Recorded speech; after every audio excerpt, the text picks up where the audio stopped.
Welcome back to the show, guys. All right, today we got a special guest. I say that a lot, but we really do. We have Brett with Distillery 64, and we are going to go over some samples. He was gracious enough to sit over, and we're just going to talk about everything Distillery 64 and just kind of see what makes them tick. And I heard from a good source that these guys are doing some really cool stuff, and I hope it plays up. So without further ado, here's Brett. How's it going, brother? Going good. Going good. How about yourself? You know, it's been one of those days. I'm a plumber by trade, so it's been a very hectic day. And so being able to come in here into I call this place the shed, aka the recording studio, and sharing a drink with somebody is going to make this day a little easier for me. So I appreciate you coming on here. So before we get started, I wanted to get something into the glass because I do have an empty Glencairn here, and I would like to get it filled with something. And you were gracious enough to send over a lot of samples. So where did you kind of want to start with this? Obviously, I like weird, cool stuff. So however you want to do that, you have everything from vodka to rye whiskey. So Sure. Yeah, absolutely. So probably one of our flagship things I'd like to start you off with is our oaked rum. Okay. So we take our silver rum and then we just age it on lightly toasted oak chips to give that kind of barrel essence to it. It gives the color, it gives the flavor, and it drinks like a whiskey, probably closer to like a Canadian whiskey, like maybe a brown.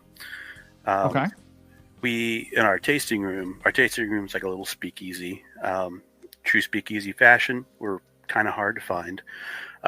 But for those who do find us, they like this oak rum in like a traditional old fashioned in place of bourbon. Oh, wow. Okay. That's awesome. Okay, so now that I got something, we're going to sip on this for a second. Where did the name Distillery 64 come from? So good question. So artisan distilleries are still fairly new to Indiana. And when Distillery 64 came about, full disclosure, I'm not the original owner of Distillery 64.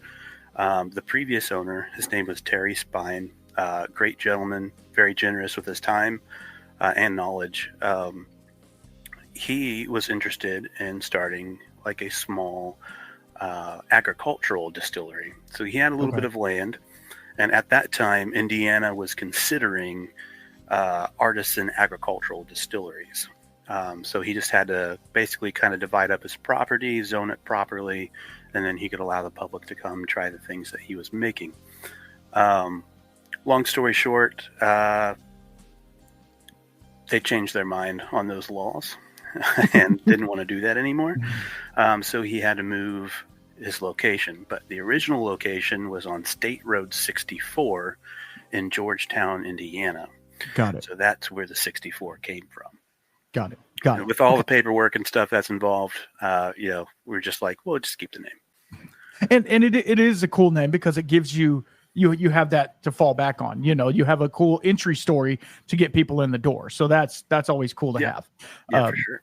So what made you want to kind of take over the reins? Have you been in distilling your whole life? Were you an IT guy? Were you a trucker? I get them all. Believe me, I get them all. Sure. Yeah. So, like day job wise, I'm an instructional designer. So I make all that boring training that you have to take before you start a job, don't touch the no-no zone, that kind of stuff. That's the stuff that I make for corporate companies.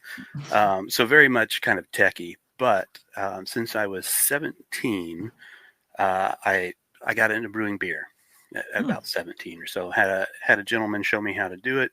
I wasn't old enough to go buy the stuff myself, but they still allowed you to buy all the ingredients to make it.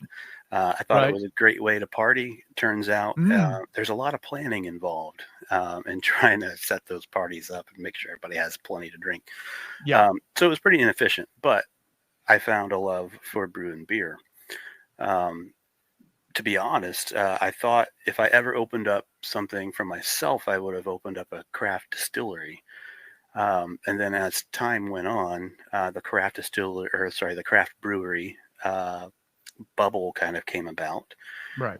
Everybody was opening one left and right, and then it started to burst. And folks around us, we saw starting to drop off. And I told the wife, I was like, maybe that's not a good venture to try. So let's just save our cards for something else. But over that period of time, from 17 till now, I was interested in brewing beer. I got into wine. I got into mead really heavy. If I do anything at home now, I'm doing a mead at home. Sweet. Got into champagne. I got into sake. Oh, wow. If you could ferment it, I was trying to make it. Right. But for lack of better terms, I kind of ran out of legal stuff to do. And I was pretty hesitant to try anything else. And I watched a lot of videos on YouTube for a number of years, kind of just wanting to know the process and like what makes this different, distilling versus making beer or anything else. So gained a lot of knowledge there, and then decided that I wanted to go ahead and jump into it. So I sent out a bunch of just cold emails to local distilleries. I'm down here next to Louisville, Kentucky, so there are tons of me. So I sent emails kind of left and right, and the only person to get back to me was the original owner of Distillery 64. I was looking just to trade labor for knowledge is what I was looking to do at all these places. And he was he's like, I full-heartedly believe in paying somebody for their work and their effort. He said, why don't you just come in and I'll teach you everything that I'm doing and kind of show you the books and how it's working. And maybe you can make a decision whether it's worth it for you or not to jump into the same industry. So we did. And I enjoyed every minute of it. And he recommended that I take this class out in Colorado at Downslope Distilling. I believe they're in Boulder, Colorado. Okay. I could be wrong. It's either Boulder or Denver. Fuzzy memory there. I'll blame that on the booze. But my wife and I went out to Colorado. We took that class. Kind of the first portion focused on the distilling and all the science. And then the second portion focused more on the business side of things and all the things that you would have to do to kind of get through the red tape. So we decided this is something that we wanted to pursue. And I picked up 2 and at some point in time 3 other side jobs to do, like on the weekends or at nights and stuff, and just started saving money back as much as I could. And then about a year later, which happened to be the year anniversary of Distillery 64 being open, Terry decided that it wasn't something he wanted to do anymore. He got a promotion at his day job. His kids were of the age now to be involved with sports and things like that, school activities, and he just didn't have the time to do it. So he asked me if I was interested in taking it over. That happened to be on Black Friday, as a matter of fact. And I was already 3 sheets to the wind that day when he texted me. And so that played into his favor. And I was like, hell yeah, let's do it. And the rest is kind of history from there. Awesome. And what was the timeline on this? What year was that? So we took over January 2023. January 17th. Okay. So Wow. I've been doing this, so fairly recently. Yeah, absolutely. Okay. Awesome. Okay. So I'm gonna talk to the audience. It's kind of weird when you're doing a podcast and you're talking to somebody, but there's also other people listening and watching as well. So you want to kind of engage them as well. It's like breaking that fourth wall, so they say. Sure. But on this oakened rum, I like the way you said that, because I had a distillery sent me a package. It was a Canadian distillery. They sent me a package and it had an oakened poutine in it. And I was like, that's such a cool word to say, oakened, not just oak aged or something like that. So it's kind of cool. This is really, I don't dip into rums a whole lot. I've had some in the past. A couple people sent me samples of some cool rums and stuff, but I'm not, rum aficionado by any means. But it's super light on the nose, but you get a lot of the the wood influence, and it's not overpowering. It's really cohesive. It's sweet in its profile and the vanillins and stuff like that. And then on the taste, it follows through with that, and it's really easy to drink. And I can see how it would go great in an old fashioned, because it has just enough sweetness to where you could almost put less simple syrup or something, because it just has enough inherent sweetness to it. It's a really excellent product, and thank you so much for sending this over. Let's talk a little bit about especially on this product, is what type of rum? Is it blackstrap molasses or sugarcane or sugar? Sure. Yes, sugarcane is what we're doing. Okay, cool. TTB standards, it would classify as a rum, but like if you're thinking moonshine wise, I mean, this is what they were doing in the woods in Appalachian, and still are doing in the woods out there, right? You know, grabbing domino cane sugar, mixing it up, letting it ferment, and then, you know, making white dog out of it. So when Terry originally had the place, Moonshiners, that the TV show was kind of a really big thing, and he didn't so much want to be kind of pigeonholed in that that audience. So he wanted to make sure that he was kind of doing what he could to take a step away from that. So that's, you know, instead of calling this moonshine, our silver rum is silver rum instead. I mean, technically that's what it classifies as, since it's a sugarcane based product. And then, we took that and we started aging it on oak chips. And then that's what you're drinking there, is that oaked rum. That's awesome. And are you, and if you can't get into this for, you know, trade secrets or anything, I understand. Are you, I'm going to use a $10 word. Are you capitalizing the sugar at all? Like, you know, boiling it off, or is it just heat it up with warm water and let it go? We're real traditional, man. And that's personally something that I want to keep it to, is something real traditional, very basic. I mean, those roots were laid out for us a long time ago, and I think it's really important. Yes, sir. So I mean, that's what we're doing, is we're getting the water hot enough to melt the sugar, and then we're cooling it down, and we're adding our yeast nutrients and adding our yeast and letting it do its thing. But part of what we wanted to do with Distillery 64 was kind of pay it forward a little bit. Terry was so generous with his knowledge and his time that we want to continue doing the same thing. So we offer distilling classes as well. So everything that I've learned across all of my experience, I have people come in, you know, they pay for a seat, and we spend about 5 or 6 hours. Usually we mash in the same day. They get a bunch of take-home material as well, but I take somebody who has never had any experience distilling, or maybe just interested in it, and I pump them full of all the knowledge that I have, and all of my my failures and my successes along the way. Absolutely. Want to avoid. So it's like just distilling in general. I feel like from a moonshine standpoint, like there's not a whole lot of interest in it. There's a commercial interest, you know, from the consumer, but there is not the interest from people who want to do it. You know, and the people who have that knowledge are unfortunately getting of that age where they're starting to disappear. So that's one of the things that we wanted to do, was pass along that information to anybody who's willing to basically sit down and let me yell at them for a few hours. Absolutely. And that's one of the things that I as well wanted to do with starting this podcast and doing all these things, is I have so much, I don't want to say I have so much knowledge, because there's people that are way smarter than me. But like, you know, I have a knowledge base on whiskey and understanding of it. And like, my wife is just like, hey, you know, I don't care.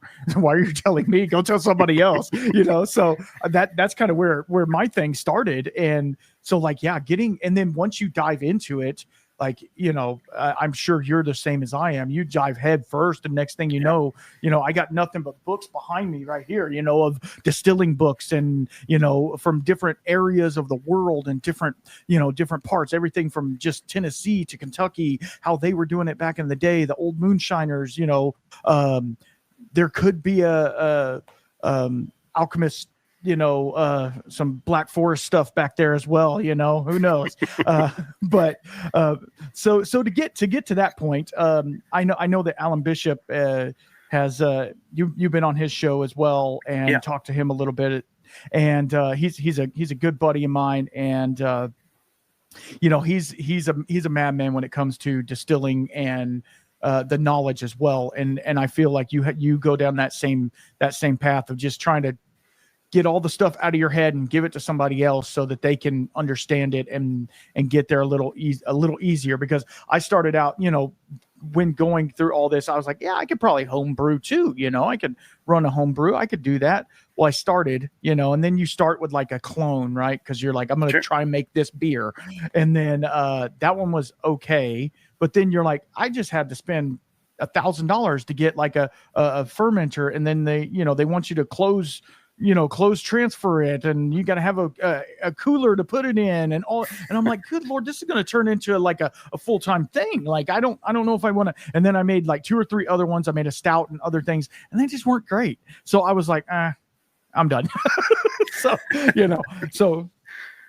I like the other part of it when you distill it and then I can drink it. So that makes it a little bit better for me. Not that I don't like a beer every once in a while, but yeah, this run it through a still and we can talk. But so when you when you decided to start and take over the reins, was there already a portfolio at the distillery? Did they already have things lined up that they were doing, like gin and vodka and the rum, or did you kind of add to that? Excuse me. Yeah. So they did have 5 base spirits. So they had the silver rum, they have the oak rum, they had the original gin, they had the vodka, and they had the smoke and rye. So everything after that has come from me. So the first one that I did was the Solskin gin, which is a citrus forward gin that's got a little more octane to it. So that's 90 proof. We do a lot of festivals throughout the year from February to November. So, and that gin is one of our best sellers. It has turned a lot of gin haters into gin lovers, which is great to me. Like, honestly, I used to absolutely hate gin. Everybody's got a gin story. I used to drink the stuff that came from the store that was just labeled with the word gin on it, like white label black letters. Gin. Exactly. Like, tossed my fair share of gin up. But it was actually my wife who got me into drinking gin a lot more. She was like, oh, you're just drinking the wrong gin. Yeah. And she really opened my mind to the whole portfolio that is gin. There's so many different gins out there.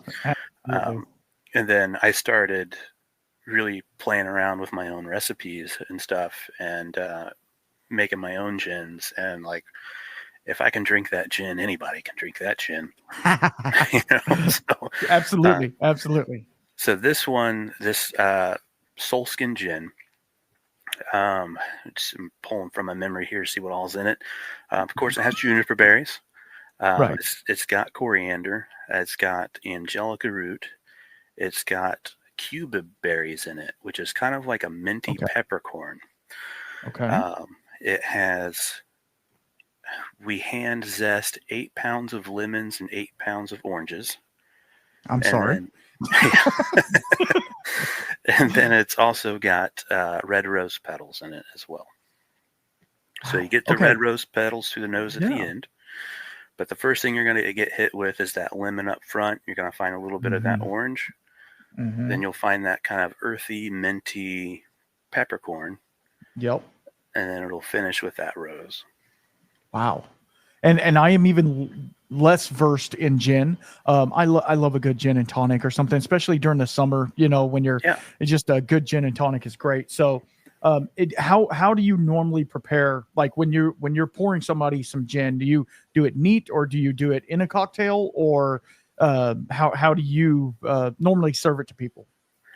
So if they haven't tried our gin before, I like just to give them like a short pour, just enough to wet the tongue a little bit to let them know what they're getting into. With our speakeasy, we've got a pretty big portfolio of cocktails that are in there, and the majority of them Mm-hmm. are gin based. Some of them are there to accentuate the flavors of the gin and make it the star of the show, and some are to kind of dial it back a little bit. Right. So I kind of want to gauge how they're feeling. Like if they like it, but they're not sold on it, but they still want a gin cocktail, I might suggest a cocktail for them that's a little bit more sweeter, that hides that gin just a little bit, but allows that Right. citrus to come through. Right. And then, of course, if they love it, then I'll go with something that's a little more spirit heavy, like a gin and tonic. Right. Right. But this one in particular, really fantastic in a gin and tonic. Yeah, I can see that because just on the I'm still getting the finish on it, and it's really nice. It's really cohesive, and it doesn't you don't get that real hard ethanol ding at all. Yeah. You don't get any of that. What you get is just like it's a citrusy. You get the juniper a little bit, but it's not like pine tar juniper. It's not like overly sappy. It's there. It's present. But then it's really clean on the finish, and it actually wants you to go back for more. Like it leaves your palate saying, "Hey, let's go back and try that again because I want to taste something else in it." Which is that's denotes a good spirit when you're wanting to have a little bit more. So you said that your wife is part of the business as well. What is her role in the business? She helps me with everything. She has come a long way in being able to distill herself as well. So when I'm not able to man the still or get things done, she can step in, and she's well versed enough with the still to run that and make all the liquors that we produce. Okay. She has an exceptional palate for cocktails. So our speakeasy, with it being the nature that it is, it's a speakeasy, so it's kind of 1920s, 30s themed or whatever. I always wanted to have a place that, like, you almost have a book. Like, you've got to go through the book to figure out what you want and what speaks to you. And it was, I think it was 2 summers ago now. We were like, we need to step up our cocktail game a little bit. Like, we have some great ones, but we had a one page menu, and I really wanted to step that up. And she came out of the gate swinging with a bunch of ideas. And one of the ideas that she had was actually partnering with our local spice and tea exchange that's here. So now we take some of their signature teas and we steep them in our spirits, and we'll use that as a base of the cocktail. So now our portfolio jumped from having maybe 18 or 19 solid cocktails to now we're roughly around the 85 good Lord. cocktail mark. That's awesome. That's awesome. And I've got to give her full credit on that. So. Yeah. That's crazy. Just coming up with that many cocktails, but you have to think it's really just a spirit source, some sort of bittering agent, some sort of sweetening agent, and then a inherent flavor throughout. So you could make a riff on a cocktail just using a different spirit fairly easy. So yeah, but using the teas and that's what's really cool about what you guys are doing is you're taking something from a local place and putting it into your stuff and just kind of making it kind of that general areas. Hey, this is what we do, and pronouncing them and pronouncing your spirit at the same time. So it's really kind of cool that you guys are knocking that out. So that's, yeah. And so how many people are on the team over there? So there's my wife and I, and we have 3 bartenders. Okay. So you guys are the main ones making all the spirits. Yep, absolutely. Okay. And if you don't mind me asking, what type of still site are we working on? Still setup. So our whole place, including the tasting room, is 700 square feet. So we are So our still is a 65 gallon still. Wow. It's a hybrid still, so it's got 6 plates in it, deflegmator at the top, and then of course the condenser. We run a double condenser on it as well. So yeah, we're running about 50 to 55 gallon batches of mash or wash at a time, and then that produces us about 2.5 gallons of high proof Mm-hmm. in about 8 hours or so. So very small setup, um, and yeah, it's to keep up with all the new spirits that we've been coming out with. It's kind of been proving a challenge a little bit. Okay. Um, because our still and our still, we don't have like a chiller inside of it, and we Okay. can only dump our waste at a certain temperature into the city sewers. Right. So I can only distill every other day. Ooh. So Yeah. which makes it a little rough, right? Yeah. Um, Absolutely. so we've been knocking around the idea of putting in a second still, so one can be running while the other one's cooling down. But we are tight on space for sure, which has been a little bit of a challenge. But that means you just got to get creative and figure things out, right? Absolutely. Absolutely. So could you, and I'm just spitballing here, could you transfer it into a tote, and let it cool down and do that? So If it wouldn't melt the tote, obviously. yeah, so we've talked about transferring it into like a fermenter that's not being used, Mm-hmm. but Right. all the pumps that we have are only rated to like 90 degrees or so. So Yeah. it's like, Yeah. might as well just wait. So that's Yeah. what we've been Exactly. doing. Exactly. And I'm sure there's plenty of other stuff to be doing when you're not distilling. So Oh yeah, absolutely. yeah. Yeah. Um, Absolutely. so as I mentioned with the other new spirits that we got going on. So since I came on, we released that Soul Skin Gin, and we released the Driftwood Gin, and then Okay. we have 3 other rums that we plan to release this year as well, that Wow. are in vapor infused. So when we run our gins, we use a vapor basket at the top. Mm-hmm. So about 95% of our botanicals go into the pot. The remainder go into the vapor basket as much as it can fit. Um, I was doing some experiments one day and decided to take a batch of our gin base, and instead of putting the botanicals in the pot, take a bunch of different stuff and put it in the gin basket just by Okay. itself, Okay. and switching it out every liter that came off of the still.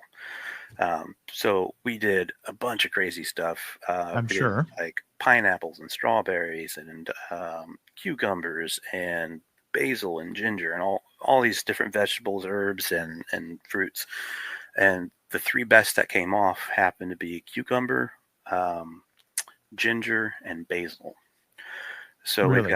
we've got a basil infused rum, and the ginger infused rum, and the whatever the other one I mentioned was. Um, Yeah. yeah, Yeah. that You one. lost me too.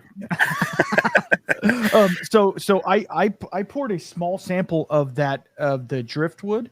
Yeah, Kind of explain that one to me. Since we're in a gin mood, I thought I'd pour a little bit of that, and it looks oak aged or yes. macerated or whatever. So tell us a little bit about this. So this is actually our original gin, that we have put on oak. Oh, okay. So again, lightly toasted oak chips, and we steep it like a tea for a period of time. Mm-hmm. And it's pretty incredible how big of a change that it really made to the spirit. So in Yeah. this gin, of course, you're going to find juniper, coriander. There's angelica root. There's also orris root in there as well, which is Okay. from the Yeah. bulb of an iris. And then there's orange peel, dried orange peel. Mm. And in the original gin, just as it is, it's a good light, very approachable gin. It's not Mm-hmm. overly piney by any means. Right. Very, very good for someone who's not used to gin, doesn't like gin, but wants to give it a try. This one, after it's been aged, it really brings that orange peel out, like way to the It does. front. Mm-hmm. And it's just really, really pleasant. It is. Again, on just by itself neat, or in a gin and tonic. I'm sure. Yeah. So we've had folks at our speakeasy requesting to make old fashions with this gin. Okay. And it's actually become pretty popular. So we went ahead and put it on the menu. Right. Yeah. Right. So I will also say at the very end of the sip on the driftwood, I get a little bit of the oak influence, like the vanillins and maybe even a little bit of caramel drizzle, which is really nice with like the botanical load. It kind of gives it like a desserty feel almost. It's really interesting and really kind of cool. I've had a couple of aged oak aged gins in the past, and this one stands out because it really, the profile is it's similar to the other one. Obviously that one has a little bit more citrus to it, but this one, the oak presence and then that vanillins and stuff like that, it kind of reminds me of like I don't know if you've ever had that cake with like orange that has like orange zest on top of it. It's kind of like that. Yeah, it's kind of like that. It's not sweet by any means, but it's kind of like that. So I could see how it would play very well in an old fashioned, because a lot of times I don't know about y'all, but I like to put orange bitters in my old fashions, and it kind of gives that same kind of feel, which is really cool. No, that's really interesting and unique, and I will tell you, not that I'm a master of all things spirits, but like I feel like your distillation cuts and all of that are right on point, because I don't see, I'm going to say it like this and don't take it the wrong way. I don't see any faults in it, is what I'm. Oh, I appreciate that. Yeah. Making cuts is an art form for sure. It took me a long time to figure that out on my own stuff. But once you get it, you're kind of like, oh, it clicks. It's like, of course, that's what I would do. Thank you. And with gin, it is a little different, and you can attest to this a little more, because like when you're doing the distillation on gin, like different things come out at different times. So it's going to be very juniper heavy in one point, and then it'll have nothing but angelica root or nothing but the orange, will just be dominating. How do you kind of combat that? Do you just let it roll and mix it all together, or how do you combat that? So when we're doing something new, like for example, the citrus gin, when we did that, so what we'll do is we will pull it off 1 liter at a time off of the still and number that container. And so at the end of it, we have about 40 different containers, 40 liters or so, sitting on a table. And then we go through with a dropper, and we take about 2 milliliters of the high proof and 2 milliliters of the water, and we start kind of at the middle. We work our way down to the tails, and then we go back to the middle and work our way back up to the heads. And then we're making notes along the way, where does this come in? Where does that come in? Nope, this tastes like wet dog. We definitely don't want any of that. Yeah. But another thing that may or may not be different, I'm not quite sure, but the way that we do things with our gin is our gin, we put our base fermented wash into the pot, and we already know where our heads are at. So we already know where that cut's going to be. No sense in wasting the botanicals. So we run that, we pull off our heads, and we actually save our heads, and we put that back, and we'll make vodka out of it later. Okay. So once we get through all of our heads, then we put all of our botanicals in the pot and load the vapor basket, and we run the gin and start collecting our hards. Okay. Yeah, that's super cool, because, again, heads are heads. They got to come off. So why have it come off and potentially strip the flavor from your botanicals? I mean, I don't know. I'm not a, chemical biologist or whatever, but like I would see how high proof ethanol going over your juniper is going to strip. I mean, if it'll strip concrete, it'll strip juniper berries, right. So that's kind of, that's pretty smart. And I've even heard, from people like Alan Bishop and Jesse from Stillet, both of those guys saying, if you're doing a distillation run, and especially on a column still, take your heads and stuff off before you even turn not the condenser, the phlegmator plates. Yeah, the plates on. That way you're not even trying to adjust that, and because it's going to go up to 95% anyway. So like you're going to have way more spirit to go through than. And I know on large scale when they're doing 10,000 gallons or whatever they do, they just know at 200 gallons we got to dump it. But yeah, with smaller scale, it's a little more fine tuned, but it's also a little more artistic, I would say, right? Like you have to actually be there manning it the whole time, because something could go wrong, or you could have a low yield this time, and something goes awry, and it's really cool that you guys keep the excess as well and read it, because there's always good product still in there. It just happened to not come through on that time. So yeah, that's super cool. Cool. We used to keep the heads and tails from everything that we did, with exception of gin. We wouldn't keep the tails from gin because it had the botanicals in it, right? Right. But like even on our ryes, we used to keep the heads and the tails, but we stopped keeping the heads and tails from our rye. So that way our vodka, so we would take all the heads and tails and turn that into vodka, right? So but that would keep our vodka much more consistent. And since we've done that, I know I'm biased, but our vodka is amazing. And we thought so much of it that we entered it into a few competitions, and it won gold in the Indiana State Fair, which for a vodka I thought was pretty cool. Yeah, that's a pretty big deal. That's a pretty big deal. Yeah, for sure. Because I mean, vodka in its essence is odorless, tasteless, all the things. But I have noticed with a lot of vodkas, which I haven't had a whole lot of them as well, but that there is some flavors there. You can get something from it. It's not just neutral grain spirit. It's there's something there.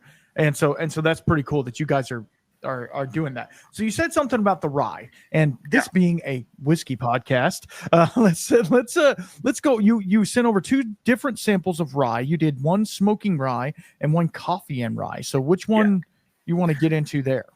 So let's start with the smoking rye, because that coffee might blow your palate out a little bit. I mean, I should have opened these and had them ready, but I didn't want to mix match them together, because then I'd be like, oh, there's the rye, and the next thing you know, it's the gin or something.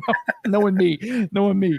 I can't thank you enough for sending over these samples. You didn't need to send that many, and I appreciate it, because they will get used. And I might send a little sample to one of the loyal listeners as well, so they can have a little bit as well. So. Yeah, no problem. Thank you again. Yeah, no problem. So I definitely want to give you a kind of a menu.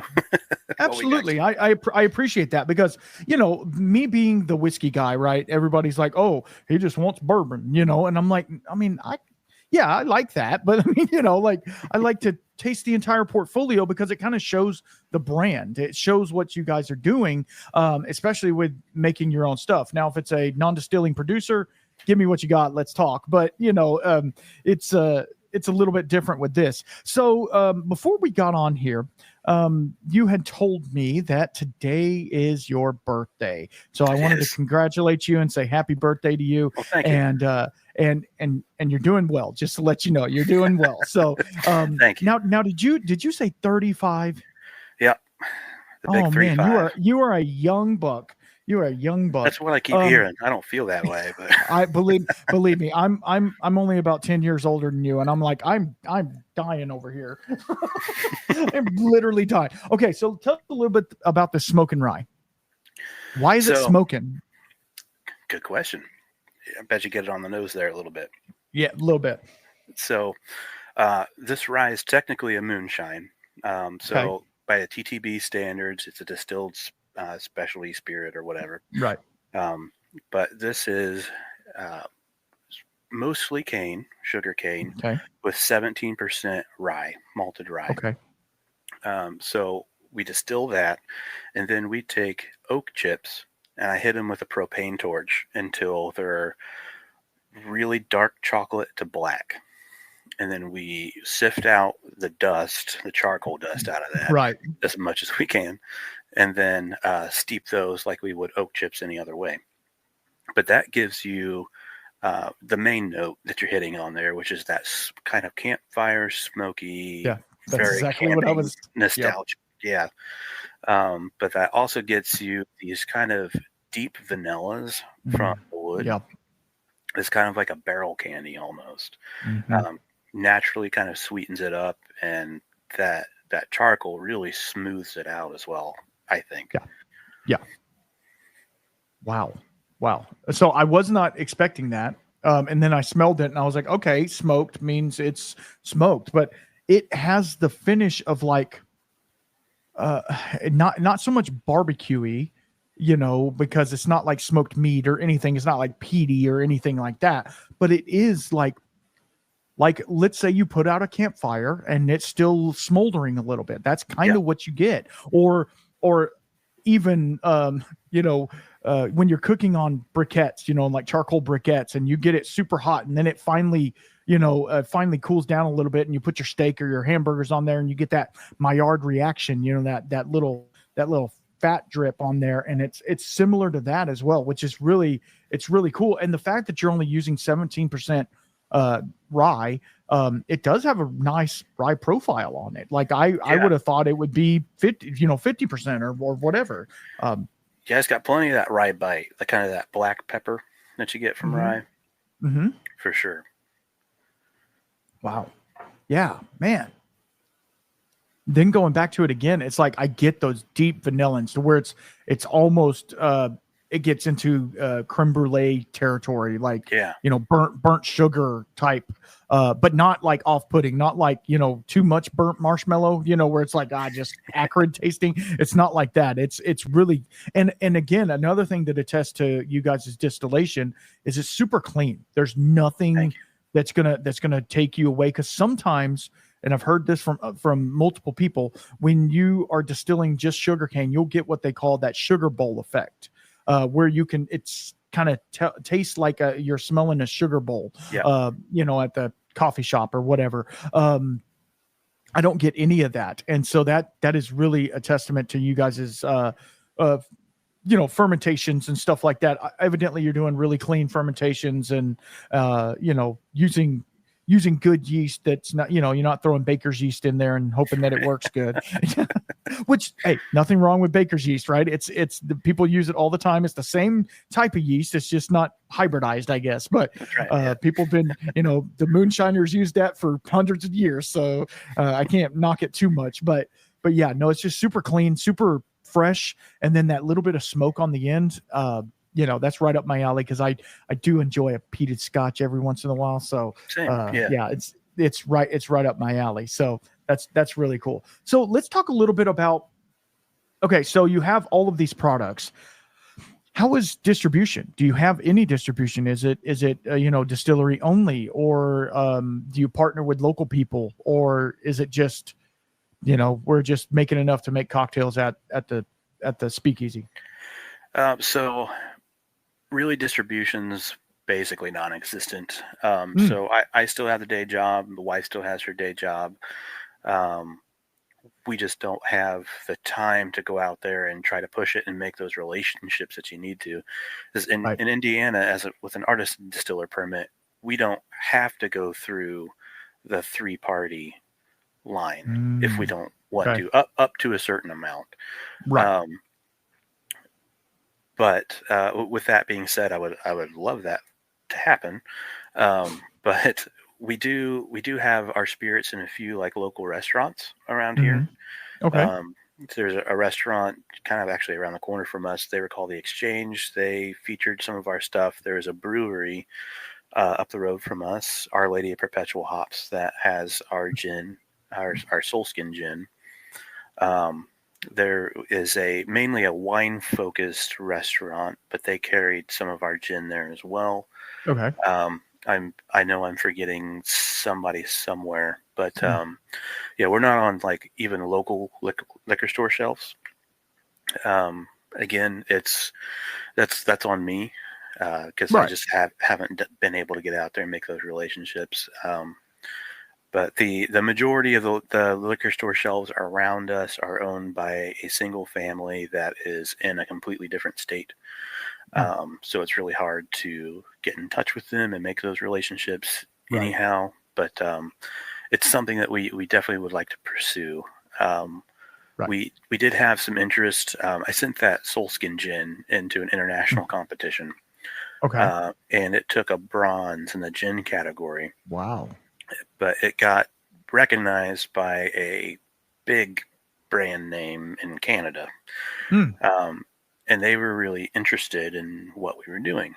And craft distilling up there from the American States has become a big thing. People like it a lot. So they were interested. And long story short, the tariffs came about. And they started pulling American liquor off the Canada store shelves. So that's been put on that pause. happened. Yeah. That not great, right? But at the same time, like, I get it. Wow. But we do these festivals from February to about mid-November or so, and we're allowed to sell packaged product there. So at the festivals, we do free samples and whatnot. Usually we're there with majority of craft brewers. Sometimes there's another distillery or two, but we do pretty well at those craft events. And we're always seemingly like 200 miles away from where we're actually located. Everybody wants to know where they can buy more. It's just unfortunately we're not on any liquor store shelves, not even the one around the corner from us. So at the moment, if you need it, you got to find me in a parking lot on the weekend with a bunch of other people, or you got to come to my place. Right. Well, and that's, I mean, not to say anything, but you guys are young enough, both physically and company wise, that you can do the hard yards right now, and and that's why I'm so thankful for you coming on here, because not that I have the hugest following, I'm not doing Joe Rogan numbers and stuff like that, but we're doing okay. And so like this just gives you one more step towards doing what you want to do, and think about quitting a day job and making this a thing, so that would be great. Yeah, exactly. So I mean, and that's everybody's dream, like me being the whiskey guy, I'm always like, man, I should just open a distillery and do this thing. And then I talk to people and they're like, yeah, don't do it. Don't do it. Promise. If you promise you're going to go into debt. You will go into debt. If you want to make a small fortune distilling, start out with a larger fortune. Like, that's what you need to do. Absolutely. Yes, you are correct. So, wow. Yeah, that one hit me. Oh man, okay. So you have all these products. Are you working on, or is there something in the books for, say, a brandy, say, a bourbon type, or even a single malt or something like that? Have you been kind of toying around with things like that? I know those take time, and they need oak barrels, really oak barrels, because doing oak chips and stuff, that it'll work for a little bit, but then it'll just make it over tannic after a while. Yeah. You don't want to be drinking a piece of sawdust, that's for sure. But, no. Brandy is something that I would like to get into, just try, even if it's just like a limited small batch or something. For Indiana, that's a real traditional spirit here, an apple brandy. So that's something I would like to get into. But bourbon, with us being right on the river, we're across the river from Louisville, Kentucky. We're in, the bourbon capital of the world. Everybody who comes into our tasting room is expecting to see a bourbon. And we were kind of always on the side of like, why try to fight all these big guys who are around us? Like, absolutely, there's no need to try it. So we put it off for a while, but funny that you ask it. We actually mashed in our first bourbon mash this week. Awesome. So it is fermenting. It is all corn. So no rye, no even malted barley. So it's all corn. And we're going to give it a run. It'll probably be ready towards the end of next week. Going to give that a run and see how it fares. If it fares well, we'll keep on with that recipe, put it in a barrel, and hope to God in 4 years it tastes great. Well, I will contact you in 4 years and say, hey, you got some of that? Yeah, I mean, and that's the thing. Like, when it comes to whiskeys and bourbons and stuff like that, there's so many things that people are sticklers about it. And if you Yes. go against, like, there's purists out there. I'm not a purist. I don't care. That they're like, I don't drink finished bourbons because they're not actually bourbon, stuff like that. And I'm like, come on, guys, let's get over it. If it's good whiskey, it's good whiskey, right? So just drink it and shut up. But at the same time, I understand where they're going, but there's so much legality. Whereas what you guys are doing, you're just kind of like, hey, this is cool and fun and different, and Yeah. we did a thing, and it's pretty good. You want to try it, So you're not really pigeonholed into that thing. Whereas a lot of other distilleries, they're like, man, we make 2 products. That's all we make, and sorry, Whereas you guys are a lot more diversified in everything that you do, which is good, but then it can also, you would love to have, 20, 30 barrels in the back, just sitting there aging, because, that's kind of, that can be a moneymaker in the future, but right now it doesn't make you anything. Whereas you can go sell some gin this weekend and make it tomorrow, you could sell it this weekend. So yeah. And that'll do. So you're saying you're doing pretty good at all these festivals and, all the other things. So, like when you make let's say a finishing run, you're doing a finish, you said two gallons, a little over, About a finished 2.5 product, gallons or is a finish, or I'm sorry, Okay. 2.5 gallons of high proof. Okay. And then once we proof it High down, proof. Okay. once we proof it down to either Okay. 80 or 90, depending on what spirit it is, we've got roughly 4.5, 5 gallons. Okay. And that's per distillation run. So I mean, if you're running, and I mean, it's being that you have a day job, obviously you can't run 24/7. So I'm guessing you're just doing weekends, nights, sometimes when you feel like it. But when you're doing an 8-hour run after working all day, that's a long day. Yeah. So we're fortunate enough to have our setup to be fairly convenient for us with some technology. So the previous owner, he was also an electrical engineer, so that totally worked out in our favor. Love that.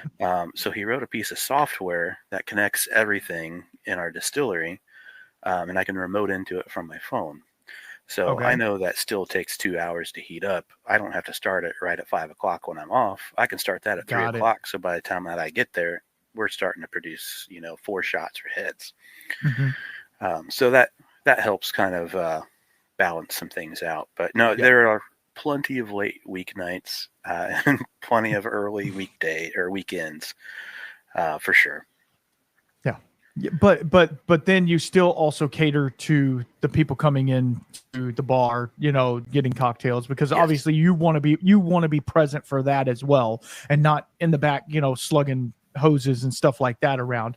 Obviously people want to see that. They want to see a working distillery doing its thing in the back, but at the same time you have to be out there greeting customers as well. So it is a battle. I could only imagine trying to, and then then you were talking about, possible growing pains and stuff like that, getting another still, doing all that, but then you have all the things that go with that. Like then you would need a bigger space, or you would have to, reconfigure everything you're doing. And it's like, when are you ready to make that decision? Or do you just sit back and kind of just coast where this is right now, bank a little bit of extra money until you can find another place, which, no, that's not anybody's answer. You know what I mean? It's whenever you guys feel it is, and, it gets placed in front of you. Cause I mean, you kind of jumped into this gig to begin with. So, just, hoping and praying that, something comes along to where you're like, hey, we have this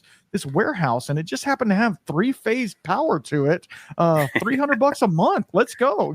Like, I don't know. Yeah, that's the unicorn I'm waiting on, man. Yeah, absolutely. But yeah, at the moment, that's kind of what we're trying to do.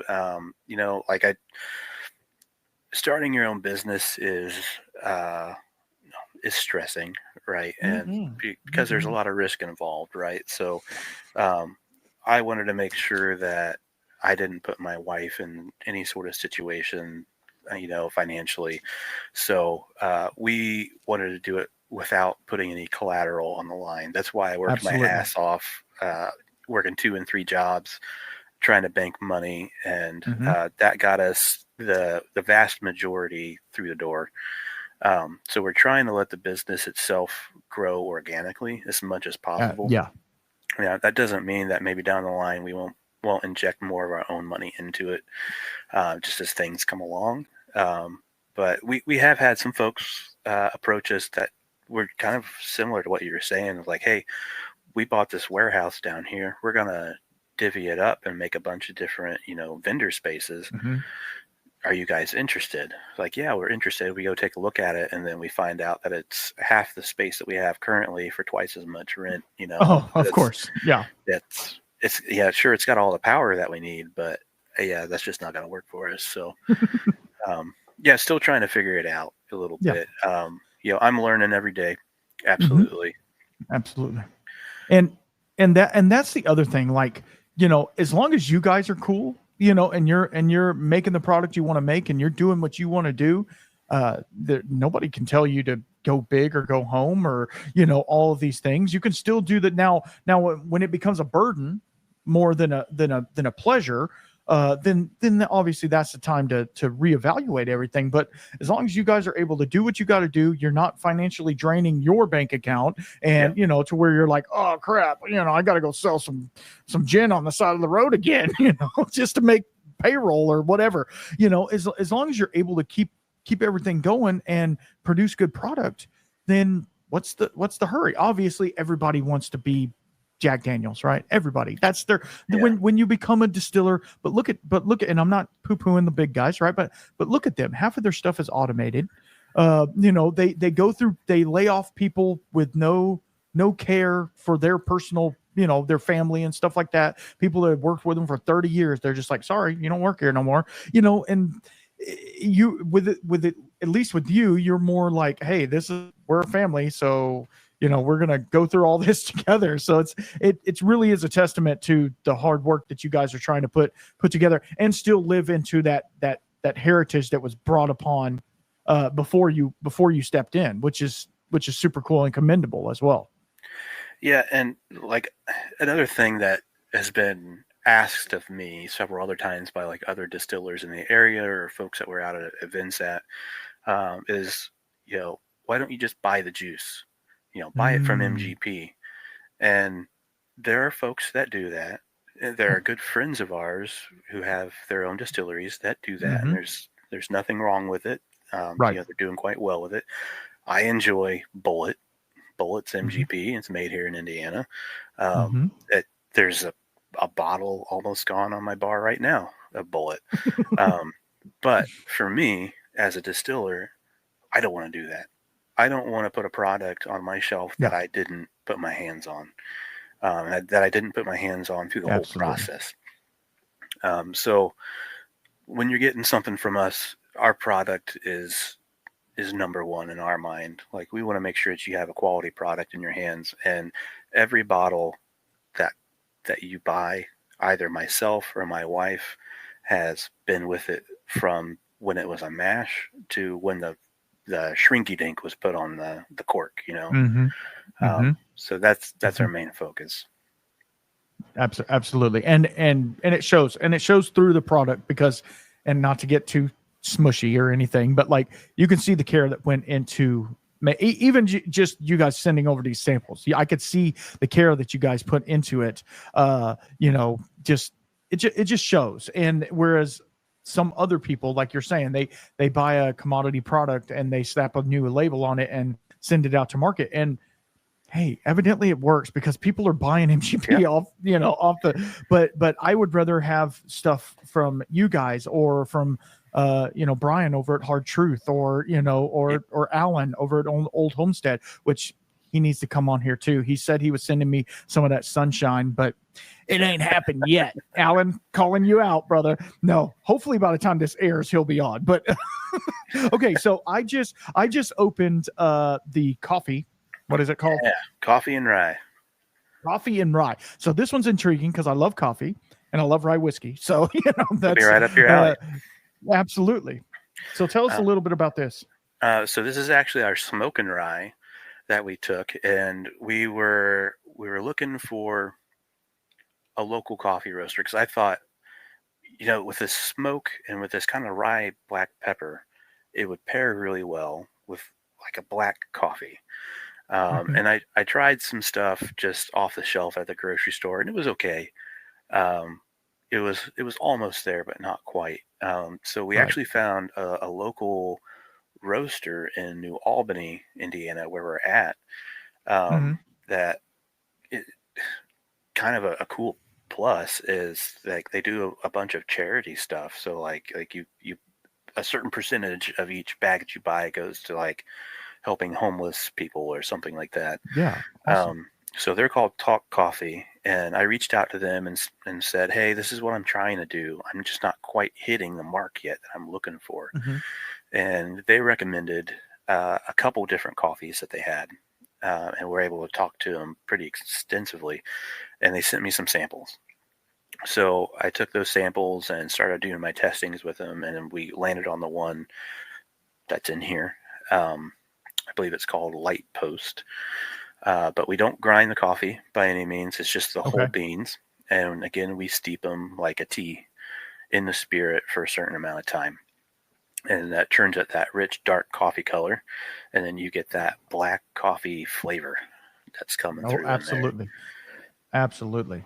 It is very much different than the smoking rye, but you can still kind of get the backbone of it. On the nose, it's like, oh man, how do I even explain it? It's like almost tobacco-y, almost Yeah.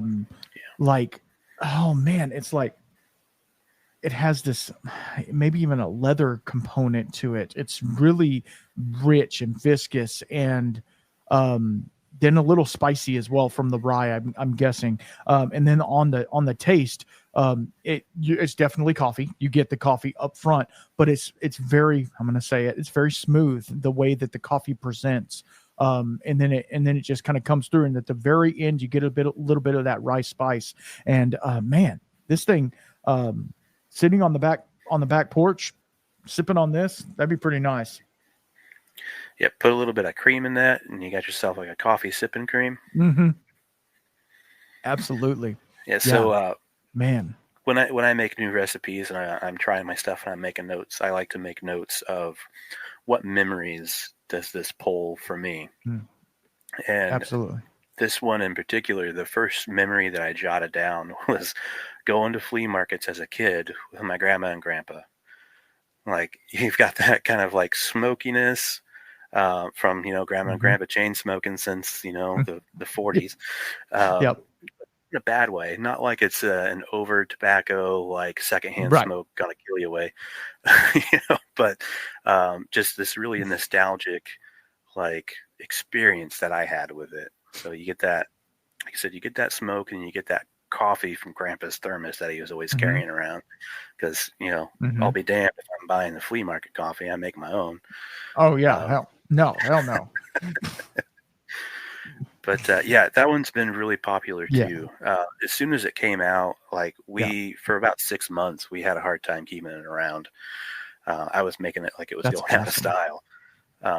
But yeah, even like when we do these festivals and events, it's a great place to try new products because you get feedback from a vast array of people, and a Mm-hmm. lot of times you get the folks who kind of got dragged along to the event, right?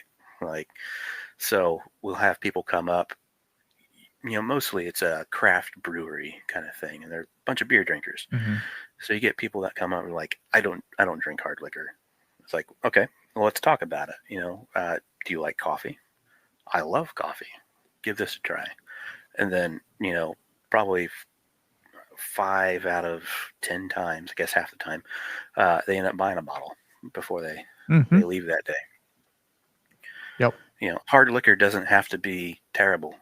That's like No. No. everybody who is a beer drinker, they kind of have this idea that it's too harsh, right? It doesn't have to be Yeah. too harsh. It Yeah. doesn't have to be No. unbearable. It It can be doesn't. enjoyable.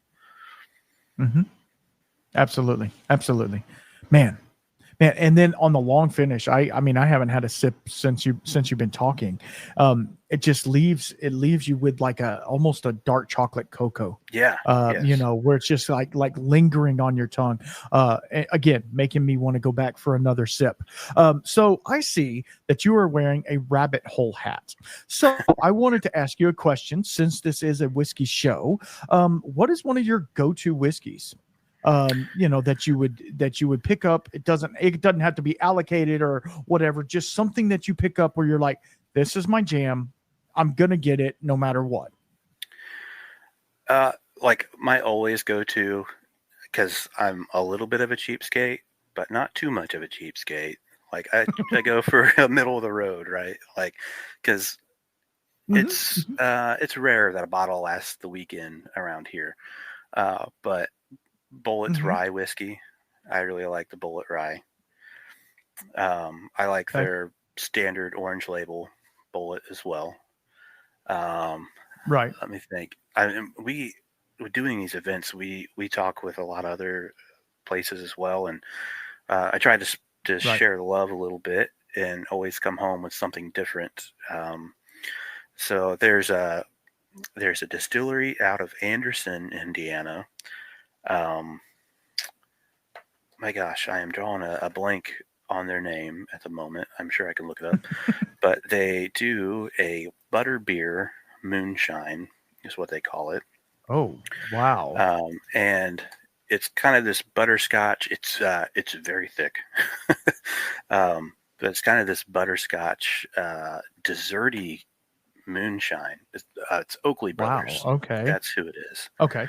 Um, Great group of guys, and so that's another thing that I drink, as well as their root beer. They have Okay. a root beer moonshine that I like a lot. Um, but we have a Michter's right down the road from us here. Michter's rye is probably my favorite rye. Okay. Um, my wife works downtown, just like 2 blocks from that place, and any special occasion, any excuse really to pick me up a bottle of rye, Right. she's down there doing that for me. That's awesome. That's awesome. Yeah, no, all that's what's so cool about the whole community and the scene is everybody's doing something a little bit different. Everybody's trying to, sell their wares and their brands and stuff like that. And I think what you guys are doing is staying true to yourself, staying true to what you guys believe in and what you wanted it to be to begin with, because there's so many people that just jump in and say, I want to do what they're doing. Well, yeah, but 8,000 other people are doing what they're doing, like Yeah, do something a little bit different. And I feel like you guys are really doing that, especially with this cane base. It reminds me of some moonshines that I might or might not have had in the past. You know what I mean? Like it reminds me of some of that because like a lot of times, you get Popcorn Sutton out there. He's not mixing his stuff because his was actually halfway decent. But some of the other guys, they were making apple pie moonshine and all of these yeah, things, but they were using local ingredients with what they had, local, all of these things, and that's kind of gives back to the whole. I hate to say this word because it's kind of clickbaity, but the whole terroir of the thing, where you're like you guys are saying, getting a local coffee roaster, getting local tea people, and just trying to make it a community effort. And you could get a small barrel from one of the wineries and put some of your stuff in that. Like there's all yeah. these things that could collab. And so I guess that would be my next question. And I'm going to let you go here in a minute. But if you could collab with anybody locally or not locally, who do you think you would want to kind of hit up with? Like it could either be another distillery or a brewery or like you said, the coffee roasters and stuff. You've already done a couple of things, but That is a good question that I was not prepared for. So yeah, that's a good question. So we have talked to a local brewery, Our Lady of Perpetual Hops, Mhm. about taking like a very heavy, high alcohol beer and Mhm. running it through our still and Okay. doing like they have a license where they can do liquor as well as beer. Got it. Um, but being able to do a comparison, like here's the beer, now here's the liquor, made from the same mash Right. bill. Same. Right. So we were talking about a Russian Imperial Stout and seeing how that would turn out. So just because that's in the forefront of my mind, because it's something we've been recently talking about, that'd probably be a collab I would be super interested in. But I'm open to anybody who wants to try something. I'm all about experimenting and giving things a shot. We try as much as we can to be involved with the community in whatever way that we can be. We'll see if it gets off the ground here, but we are trying to put on a festival at our place this year, with craft breweries, some other craft distilleries, some local food trucks. But part of it kind of quietly is going to be benefiting a particular charity in our area. But we do a lot of work with our local tourism group and trying to work with other local small businesses however we can. So yeah, I'm open to pretty much whatever. I don't have like a dream collaboration by any means. I mean, I would love to do something with Jesse from Still It. If we all would. If that guy was not around, I would not be here. He is, I mean, I'm going to tell you, I probably wouldn't either. So we can talk about that off camera. So, sure. Yeah, I know. Go on. Sorry. No, all good. Just I learned so much from his channel that like I would still be trying to figure things out, catching my butt coming and going if it wasn't for that guy. Yeah, absolutely. So you had mentioned something earlier in the very beginning about making mead. Yes. And I tried my hand multiple times with mead because I thought, it's not beer, so I could probably do that, right? Now, honey, as you well know, is very expensive, so you don't want to screw it up. But I made one recently, and the listeners are going to be so sick of me talking about this. I called it the old-fashioned mead, which I took it away from another channel. They made one similar. And so what I did is I took a mead, I made a basic mead, water, yeast, and honey. And then after it was done fermented, I added an entire bottle of Wild Turkey 101 to it. Okay. And then added those maraschino cherries, but the Luxardo ones, the supposed good ones, right? Poured a whole can of those in there, did my thing, let it secondary ferment because there's some sugar in those cherries as well. And that turned out to be one of the best meads I've ever made. Obviously, it was a hybridized, bastardized one. It came out to like 22.2% or something like that. It was crazy high ABV because of the Wild Turkey, but it was so good because it was a cocktail in the glass, right? So you had talked about mead. Have you ever tried distilling mead or doing anything like that with the mead? I have. So I've tried distilling a couple. Okay. And just financially speaking, I could not put a product out there and charge the general consumer that much money. Absolutely. Consciously, like. So I did a honey and pomegranate mead that turned out just amazeballs. And I distilled it, and it was just fantastic. I had a name for it and everything. I was going to call it Valkyrie because it had this nice pink hue to it and stuff, and it was just really great. Awesome. But yeah, then I did the math on it, and it was like, no, there's no way. It's not feasible. That's a $300 bottle right there. Like, what are we doing? Yeah, I would have to charge so much money that nobody would buy it for sure. Yeah. Absolutely. No, but it's so cool to try things and be like, okay, logistically this doesn't work, but if money was not an option, this would be an absolutely amazing product that we could put out there. And that's what's kind of cool. Actually, it's really cool with what you guys are doing and what a lot of craft distill artisan, as you said, distillers are doing is you're just trying stuff and like, hey, this works, this doesn't work. But unfortunately, when it doesn't work, that that affects the bottom line and stuff. But like, trying new things and different things and, a basil rum, and why not try that? It's it's amazing. Why not try it? You know what I mean? So like, just getting out of that comfort zone, out of that box of just making basic gin, basic this, basic, all of these basic things. Yes, basic is fine. We need it in day-to-day life, but getting outside that little box and just kind of creating your own thing and making it yours, that kind of is craft in itself, isn't it? Like that's kind of what craft is all about, making it yours. And I applaud you for that. And that's really cool. But yeah, anything else before we get out of here? I've kept you long enough. I'm sorry that I ramble on like I do. No worries, man. I'm having a good time. Okay, cool.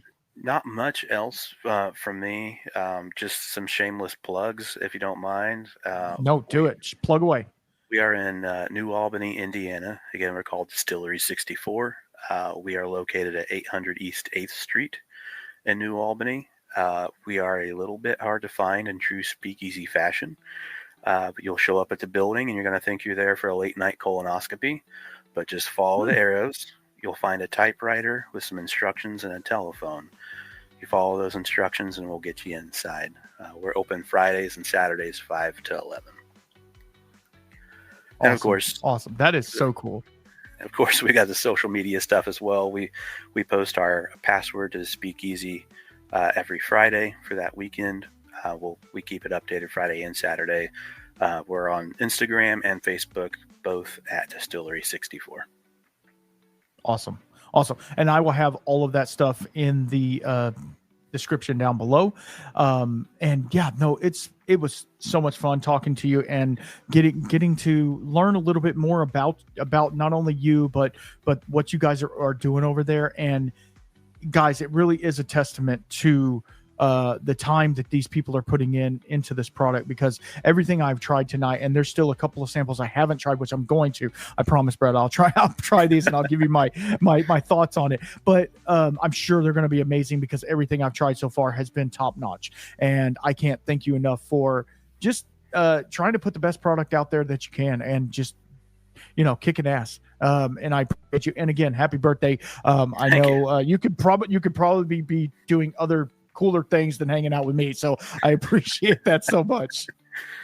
Well, I appreciate you having me on. Thanks for reaching out, man. It's been awesome. Yeah, no problem. And that's the thing, like, just get out there, do your thing, and keep on keeping on, because people are listening, and hopefully they're buying product, and it seems like they are. And yeah, if you guys are ever in New Albany, go check Distillery 64 out, and you got to find that passcode though. So you might want to look on the socials, but y'all be good.